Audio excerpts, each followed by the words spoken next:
Hello दोस्तों, स्वागत है आपका आपके अपने YouTube channel MPPSC exam centre में। आज हम आप लोगों के साथ में MP सीरीज़ के अंतर्गत एक बड़ा ही अच्छा टॉपिक डिस्कस करने वाले हैं, जिसका नाम है मध्य प्रदेश के खेल स्टेडियम, मध्य प्रदेश की खेल संस्थाएं एवं मध्य प्रदेश की खेल अकादमियों के बारे में। बड़ा ही महत्वपूर्ण टॉपिक हो जाता है एग्ज़ाम के दृष्टिकोण से। सबसे पहले हम बात करते हैं खेलों से संबंधित कुछ तथ्यों के बारे में। जैसा कि आप जानते हैं, मध्य प्रदेश की सबसे पहली खेल नीति 1989 के अंतर्गत लागू की गई थी, किंतु वर्तमान में यदि हम देखें तो मध्य प्रदेश में 2005 की खेल नीति संपूर्ण प्रदेश के अंतर्गत लागू हो रही है। और साथ ही साथ आप जानते हैं, मध्य प्रदेश का सबसे बड़ा खेल पुरस्कार विक्रम पुरस्कार कहलाता है, जिसकी शुरुआत 1990 से हुई थी। इसके समय इसकी शुरुआत किसके द्वारा की गई थी, तो उस समय के तत्कालीन मुख्यमंत्री हुआ करते थे सुंदरलाल पटवा साहब। उन्हीं के द्वारा विक्रम पुरस्कार की शुरुआत 1990 में की गई थी। और आपको पता होना चाहिए, एक खेल है जिसे क्रिकेट कहा जाता है, बड़ा ही महत्वपूर्ण खेल है। इस खेल के करोड़ों लोग दीवाने हैं। इस खेल से संबंधित मध्य प्रदेश में सबसे पहली प्रतियोगिता डेली शील्ड के नाम से 1913 के अंतर्गत आयोजित की गई थी। तो यह थे सभी तथ्य मध्य प्रदेश के खेलों से संबंधित। अब बात करते हैं महत्वपूर्ण तथ्यों के बारे में। स्टेडियम, खेल संस्थाएं एवं खेल अकादमियों के बारे में शुरुआत करते हैं इंदौर से। जैसा कि आप जानते हैं, जो इंदौर है मध्य प्रदेश की व्यावसायिक राजधानी होने के साथ साथ मध्य प्रदेश की खेल राजधानी भी कहलाता है। इसके अंतर्गत हमें कई प्रकार के स्टेडियम देखने के लिए मिलते हैं, उसका ही जिक्र करते हैं। सबसे पहला स्टेडियम है होलकर स्टेडियम, जिसे और एक नाम से जाना जाता है उषा राजे सिंधिया स्टेडियम। यह किस चीज के लिए है? यह क्रिकेट का स्टेडियम है। और आपको पता होना चाहिए, इसी स्टेडियम पर 8 दिसंबर 2011 को वीरेंद्र सहवाग के द्वारा वेस्टइंडीज के खिलाफ 219 रन की पारी खेली गई थी। पहली बार किसी व्यक्ति ने इस स्टेडियम के अंतर्गत दूसरी पारी अर्थात 2 शतक लगाए थे। अब देखें कौन सा स्टेडियम है, नेहरू स्टेडियम।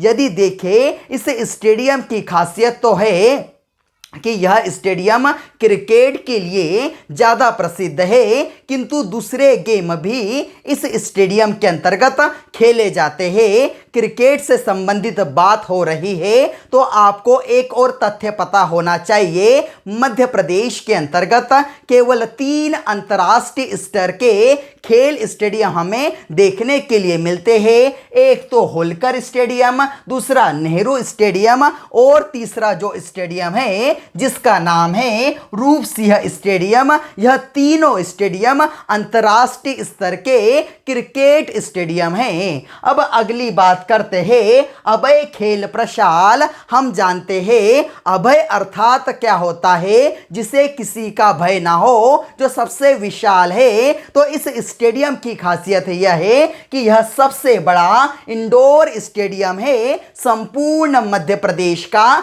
सबसे बड़ा इंडोर स्टेडियम। अगले यदि बात करें तो पारसी क्रिकेट क्लब। हम यदि देखें मध्य प्रदेश का सबसे पुराना क्लब, और यदि बात करें क्रिकेट क्लब कौन सा है, तो पारसी क्रिकेट क्लब है, जिसकी स्थापना 1890 के अंतर्गत हुई थी। और ऐसा कहा जाता है इस क्लब की स्थापना के बाद ही संपूर्ण मध्य प्रदेश के अंतर्गत क्रिकेट का आयोजन किया जाने लगा था। अब देखें होलकर क्रिकेट एसोसिएशन बड़ा ही महत्वपूर्ण हो जाता है। एक क्रिकेट एसोसिएशन भी है जो किस नाम से है, होलकर के नाम से है। एक होलकर स्टेडियम देखा, एक होलकर क्रिकेट एसोसिएशन है जिसकी स्थापना 1941 के अंतर्गत CK नायडू की अध्यक्षता में यशवंतराव होलकर के द्वारा की गई थी, इसलिए यह बड़ा ही महत्वपूर्ण हो जाता है। और एक बात इसमें याद रखने योग्य है, यह जो होलकर क्रिकेट एसोसिएशन है ना, इसका बाद में नाम परिवर्तित कर दिया गया। बाद में क्या कर दिया गया, मध्य प्रदेश क्रिकेट एसोसिएशन 1956 में इसका नाम परिवर्तित किया है। यह तथ्य भी याद रखना, एग्जाम में ऐसा पूछा गया है, मध्य प्रदेश क्रिकेट एसोसिएशन का मुख्यालय कहां पर है, तो इंदौर में इसका मुख्यालय है। और साथ ही साथ केवल एकमात्र हमें अकादमी देखने के लिए मिलती है वर्तमान रूप में, टेबल टेनिस अकादमी कहां पर है, इंदौर के अंतर्गत है। और ऐसा कहा जा रहा है अंतर्राष्ट्रीय कुश्ती अकादमी भी इंदौर के अंतर्गत जल्द खुलने वाली है। यह थी संपूर्ण जानकारी हमारे इंदौर के बारे में। अब बात करते हैं भोपाल के बारे में। भोपाल भी बड़ा महत्वपूर्ण हो जाता है। यदि हम देखें तो इसका एक स्टेडियम है जिसका नाम है तात्या टोपे स्टेडियम। और इस स्टेडियम की खासियत एग्जाम में पूछी गई है। जर्मन ट्रैक की सुविधा इस स्टेडियम के अंतर्गत उपलब्ध है। एक बात और याद रखना, इसके अंतर्गत संपूर्ण मध्य प्रदेश का जो खेल संग्रहालय है ना, इसी स्टेडियम के अंतर्गत आता है। उसके बाद एक स्टेडियम है जिसका नाम है ऐशबाग स्टेडियम। यह स्टेडियम भी बड़ा महत्वपूर्ण हो जाता है। इसकी खासियत क्या है, इसके अंतर्गत एस्ट्रोटर्फ सुविधा उपलब्ध है। यह किस प्रकार की सुविधा है, जो ग्राउंड होते हैं उन्हें सबसे पहले समतल किया जाता है, उन पर आर्टिफिशियल ग्रास लगाई जाती है, कृत्रिम ग्रास लगाई जाती है, जिससे मैदान अच्छा बन सके। तो आप याद रखना, यही क्या कहलाती है, एस्ट्रोटर्फ सुविधा कहलाती है। यह स्टेडियम कहां पर है, तो भोपाल में है। उसके बाद याद रखना, बॉम्बे अली स्टेडियम, कई सारी किताबों के अंतर्गत इसे बॉम्बे अली स्टेडियम लिखा है, किंतु याद रखना इसका यदि नाम देखे तो बॉम्बे अली स्टेडियम है। यह एक क्रिकेट स्टेडियम है जो आता कहां पर है, भोपाल में। उसके बाद यदि देखें, नेशनल सेलिंग स्कूल अर्थात राष्ट्रीय स्तर की जो सेलिंग स्कूल है वह देखने के लिए मिलती है कहां पर, भोपाल में। आप जानते हैं भोपाल जो है झीलों का नगर कहलाता है मध्य प्रदेश का। कई सारे झीलें हमें देखने के लिए मिलती है, इसलिए उसी प्रकार से कनेक्टिविटी कर लेना और याद रख लेना नेशनल सेलिंग स्कूल। अब कुछ हमें विभाग भी देखने के लिए मिलते हैं, खेल एवं युवा कल्याण विभाग, जिसकी स्थापना 1975 के अंतर्गत मध्य प्रदेश की राजधानी भोपाल में की गई थी। मध्य प्रदेश खेल संचालनालय, इसकी स्थापना भी 1975 के अंतर्गत कहां पर की गई थी, भोपाल के अंतर्गत की गई थी। उसके पश्चात भोपाल के अंतर्गत कई सारी अकादमी हमें देखने के लिए मिलती है। सबसे पहली अकादमी बड़ी ही महत्वपूर्ण हो जाती है, मार्शल आर्ट अकादमी। एग्जाम में आजकल तो अकादमियों का क्या पूछ लिया जाता है, ईयर भी पूछ लिया जाता है, वर्ष पूछ लिया जाता है। तो मार्शल आर्ट अकादमी 2007 के अंतर्गत स्थापित की गई थी। उसके पश्चात हम देखें, पुरुष हॉकी अकादमी 2007 के अंतर्गत स्थापित की गई थी। आप इसके बाद देखते हैं शूटिंग अकादमी, जो भी 2007 के अंतर्गत स्थापित की गई थी। वाटर स्पोर्ट्स अकादमी, यह अकादमी भी 2007 के अंतर्गत स्थापित की गई थी। इक्वेस्ट्रियन अकादमी, इसका मतलब होता क्या है, इक्वेस्ट्रियन अर्थात होता है घुड़सवारी वाली जो अकादमी है, घुड़सवारी करना, उसकी अकादमी भी हमें भोपाल में देखने के लिए मिलती है।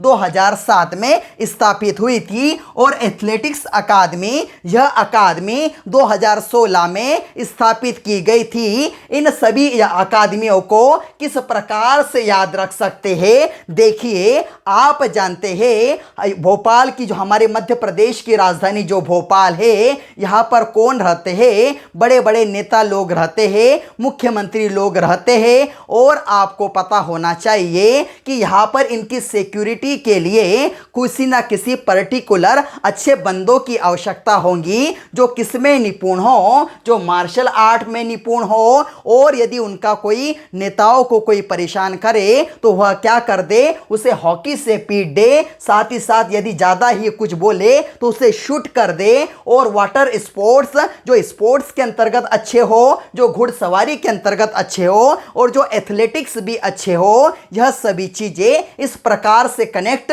की जा सकती है याद रखने के लिए। अब देखें, ग्वालियर की बात करते हैं। ग्वालियर भी बड़ा महत्वपूर्ण हो जाता है। ग्वालियर के अंतर्गत एक स्टेडियम हमें देखने के लिए मिलता है, रूप सिंह स्टेडियम।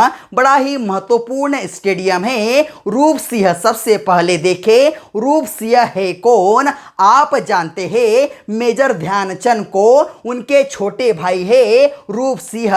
और मेजर ध्यान सिंह की यह खासियत है, जिन्हें हॉकी का जादूगर कहा जाता है, जिनके जन्म उत्सव पर 29 अगस्त को हर प्रतिवर्ष राष्ट्रीय खेल दिवस बनाया जाता है। इनका संबंध भी, रूप सिंह का संबंध भी क्रिकेट से नहीं, हॉकी से ही है, यह कंफ्यूजन मत रखना। किंतु उन्हें सम्मान देने के लिए उनके नाम पर स्टेडियम बनाया गया है क्रिकेट का। इसकी खासियत क्या है? तो याद रखना, यह दुधिया रोशनी के लिए बड़ा प्रसिद्ध है। मध्य प्रदेश का पहला स्टेडियम जो दुधिया रोशनी के लिए प्रसिद्ध है वह है रूप सिंह स्टेडियम। इसके अलावा एक और स्टेडियम है दुधिया रोशनी के लिए प्रसिद्ध, जो इंदौर में है। यह एकमात्र नहीं रहा, पहले हुआ करता था। अब यदि देखें महिला हॉकी अकादमी कहां पर देखने के लिए मिलती है,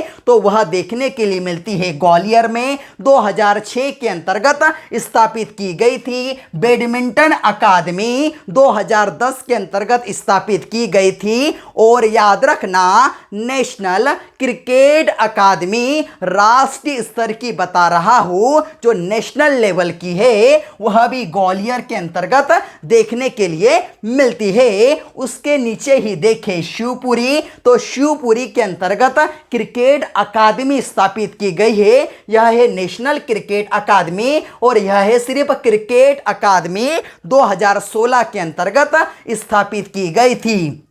अब थोड़ा सा अंदर आ जाते हैं, उज्जैन के बारे में बात करते हैं। यहाँ पर मलखम एवं जिम्नास्टिक अकादमी हमें देखने के लिए मिलती है। जो मलखम अकादमी है ना, वह 2018 के अंतर्गत उज्जैन में स्थापित की गई थी। और एक बात आप याद रख सकते हैं, आप जानते हैं मलखम जो है ना, वह क्या है, उसकी खासियत क्या है? तो वह मध्य प्रदेश का राजकीय खेल है। इसे 9 अप्रैल 2013 को मध्य प्रदेश सरकार के द्वारा राजकीय खेल घोषित किया गया था। इससे संबंधित एक पुरस्कार दिया जाता है, प्रभाष जोशी पुरस्कार। और यह पुरस्कार सबसे पहली बार 28 अगस्त 2013 को अजय वक्तारिया साहब को दिया गया था। अब यदि देखें तो हमारा है होशंगाबाद के अंतर्गत हमें देखने के लिए मिलता है एक बड़ा ही अच्छा पर्यटक स्थल, जिसका नाम है पचमढ़ी। उसी एरिया के अंतर्गत एक अकादमी स्थापित की गई है 2008 के अंतर्गत, स्विमिंग अकादमी। उसके पश्चात यदि देखें तो रीवा है। रीवा के अंतर्गत एक स्टेडियम देखने के लिए मिलता है, ठाकुर रनमत सिंह स्टेडियम।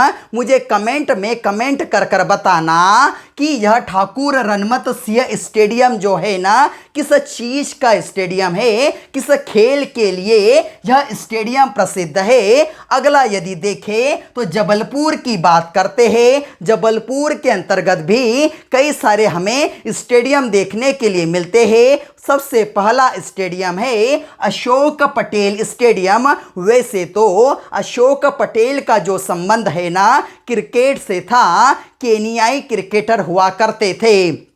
और यदि देखें तो यह स्टेडियम जो प्रसिद्ध है ना हॉकी के लिए सबसे ज़्यादा प्रचलित है जबलपुर में। उसके पश्चात मध्य प्रदेश के पहले मुख्यमंत्री हुआ करते थे पंडित रविशंकर शुक्ल साहब। उन्हें सम्मान देने के लिए जबलपुर में उनके नाम पर एक स्टेडियम बनाया गया है जिसका नाम है पंडित रविशंकर शुक्ल स्टेडियम।